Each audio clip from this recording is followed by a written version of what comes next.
مسیح یسوع کے زندہ جلالی اور ببرکت نام میں آپ سب کی سلامتی ہو۔ پیدائش کی کتاب اس کا 9واں باب۔ نوح کے ساتھ خدا کا عہد۔ اور خدا نے نوح اور اس کے بیٹوں کو برکت دی اور ان کو کہا کہ بارور ہو اور بڑھو اور زمین کو معمور کرو، اور زمین کے کل جانداروں اور ہوا کے کل پرندوں پر تمہاری دہشت اور تمہارا رعب ہو، یہ اور تمام کیڑے جن سے زمین بھری پڑی ہے، اور سمندر کی کل مچھلیاں تمہارے ہاتھ میں کی گئیں۔ ہر چلتا پھرتا جاندار تمہارے کھانے کو ہوگا۔ ہری سبزی کی طرح میں نے سب کا سب تم کو دے دیا، مگر تم گوشت کے ساتھ خون کو جو اس کی جان ہے نہ کھانا۔ میں تمہارے خون کا بدلہ ضرور لوں گا، ہر جانور سے اس کا بدلہ لوں گا۔ آدمی کی جان کا بدلہ آدمی سے اور اس کے بھائی بند سے لوں گا۔ جو آدمی کا خون کرے اس کا خون آدمی سے ہوگا، کیونکہ خدا نے انسان کو اپنی صورت پر بنایا ہے۔ اور تم بارور ہو اور بڑھو اور زمین پر خوب اپنی نسل بڑھاؤ اور بہت زیادہ ہو جاؤ۔ اور خدا نے نوح اور اس کے بیٹوں سے کہا، دیکھو میں خود تم سے اور تمہارے بعد تمہاری نسل سے اور سب جانداروں سے جو تمہارے ساتھ ہیں، کیا پرندے، کیا چوپائے، کیا زمین کے جانور، یعنی زمین کے ان سب جانوروں کے بارے میں جو کشتی سے اترے عہد کرتا ہوں۔ میں اس عہد کو تمہارے ساتھ قائم رکھوں گا کہ سب جاندار طوفان کے پانی سے پھر ہلاک نہ ہوں گے، اور نہ کبھی زمین کو تباہ کرنے کے لیے پھر طوفان آئے گا۔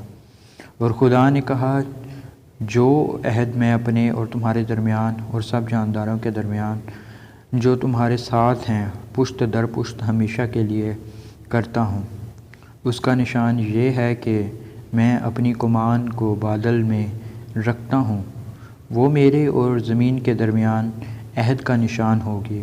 اور ایسا ہوگا کہ جب میں زمین پر بادل پر لاؤں گا تو میری کمان بادل میں دکھائی دے گی، اور میں اپنے عہد کو جو میرے اور تمہارے اور ہر طرح کے جاندار کے درمیان ہے یاد کروں گا، اور تمام جانداروں کی ہلاکت کے لیے پانی کا طوفان پھر نہ ہوگا۔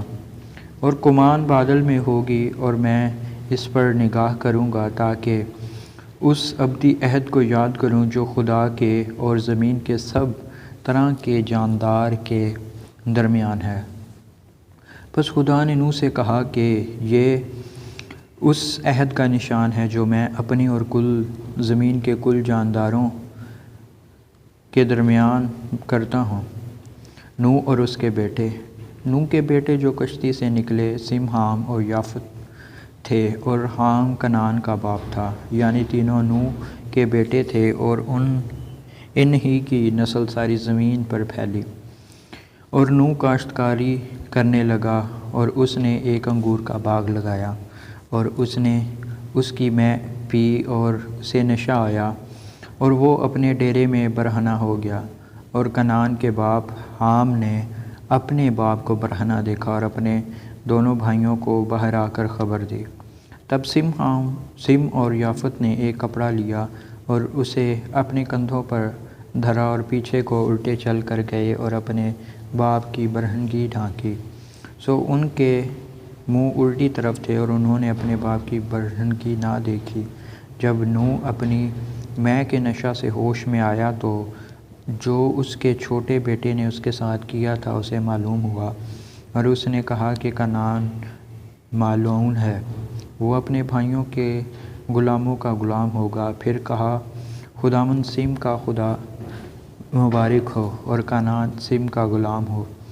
خدا یافت کو پھیلائے کہ وہ سم کے ڈیروں میں بسے، اور کنعان اس کا غلام ہو۔ اور طوفان کے بعد نوح 350 برس اور جیتا رہا، اور نوح کی کل عمر 950 برس کی ہوئی تب اس نے وفات پائی۔ خدا کے زندہ پاک کلام کے پڑھے اور سنے جانے پر خدا کی خاص برکت ہو۔ خدا کا شکر ہو، آمین۔